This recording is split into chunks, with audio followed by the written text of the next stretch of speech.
I wanted to go back to the book for a moment that the film is based on. It's a book called The Accidental Billionaires, written by Ben Mesrick. But in a way, it wasn't really based on a book. It was based on a treatment. You based your story, as I understand it, more on a treatment than you did on a book, because the book wasn't actually finished yet when you started writing your screenplay. The book wasn't started yet. There was a 14-page book proposal that Ben had written for his publisher, Random House. That book, the Random House was trying to get a simultaneous film deal set up. So they sent it out to Hollywood, and that's how it got in my hands. When I was on page 3 of that book proposal, I said yes.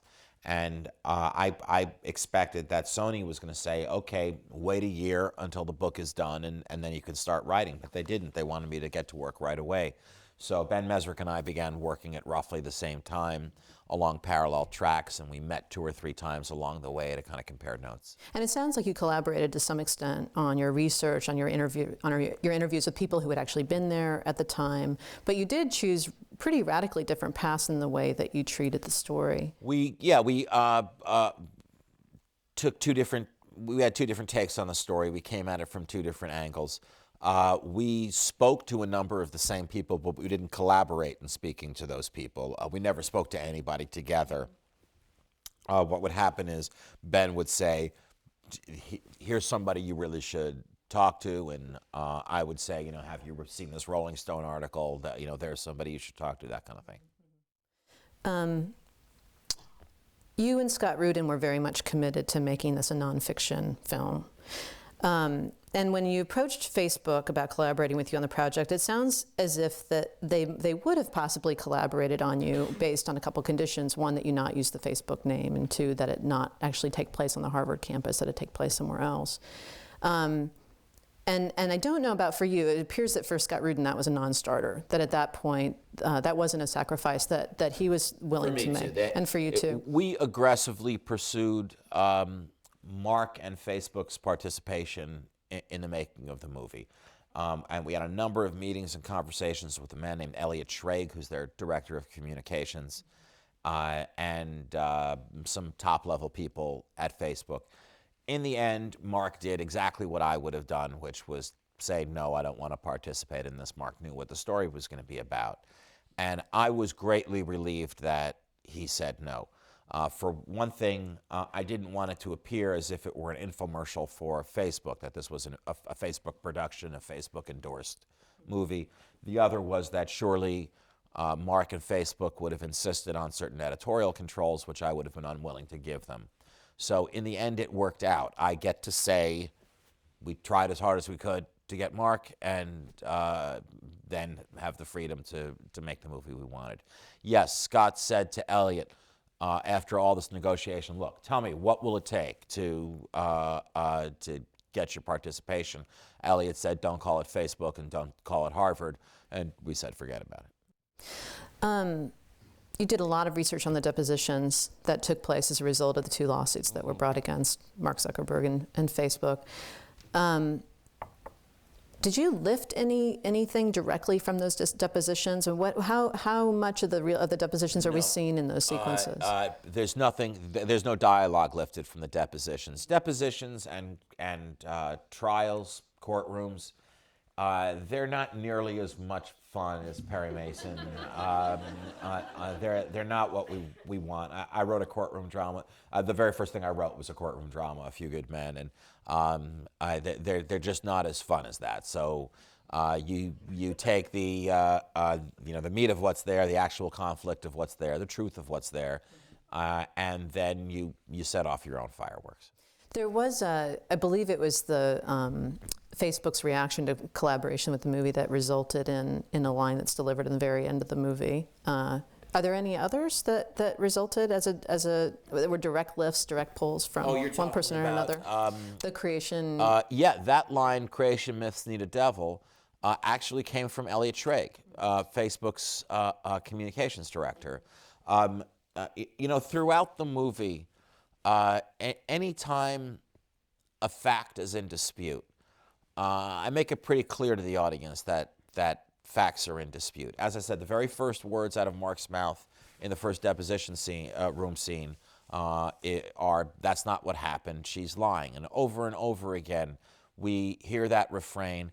right until the last scene when Rashida Jones, who's playing the young lawyer Marilyn Delpy, says, I assume with emotional testimony that 85% of it is exaggeration, and Mark says in the other 15%, and she says perjury, creation myths need a devil.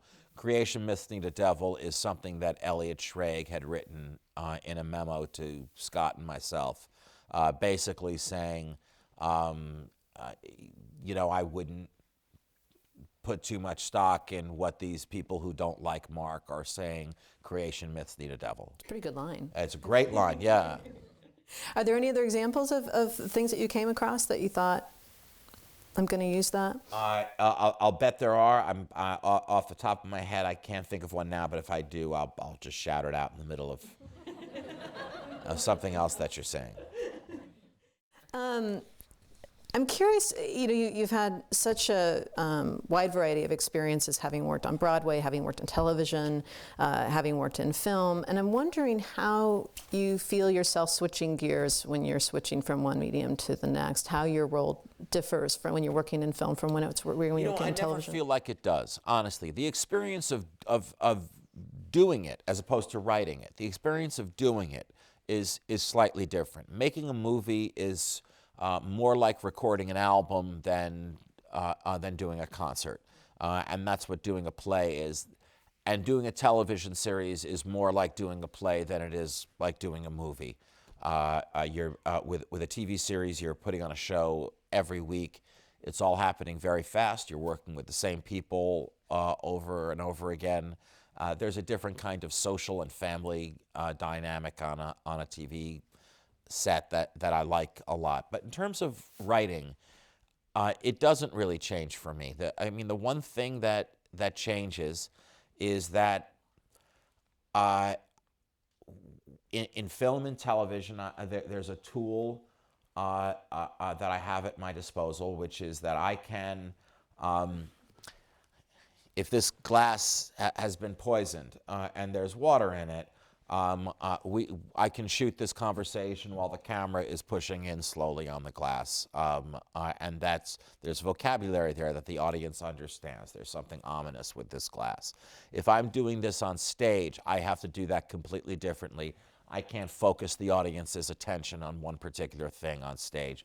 They're looking at everything underneath the proscenium arch. So I'm aware of that difference, but that's about it. And that's why the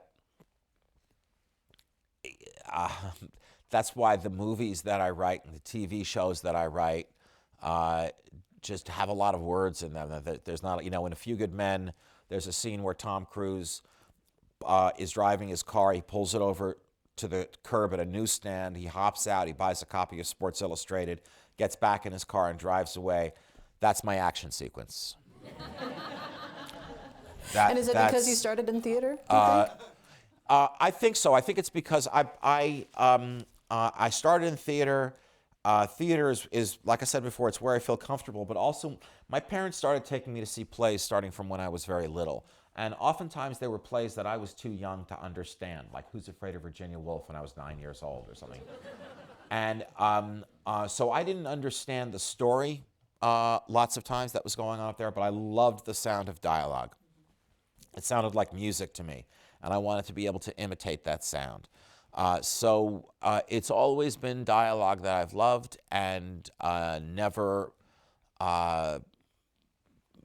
physical beauty, but except when someone like Fincher comes in and is able to add that to what I've done.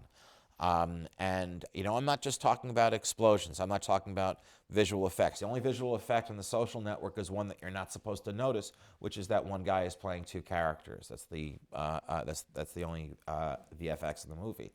But for instance, his choice of Trent Reznor and Atticus Ross to score the movie was a very unconventional choice and a brilliant choice.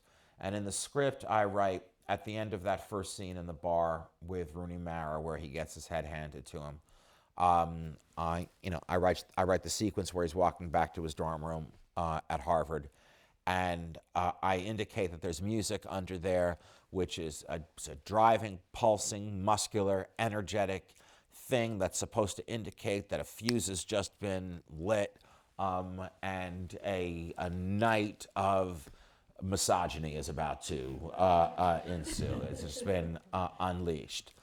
And David had Trent and Atticus go in the exact opposite direction.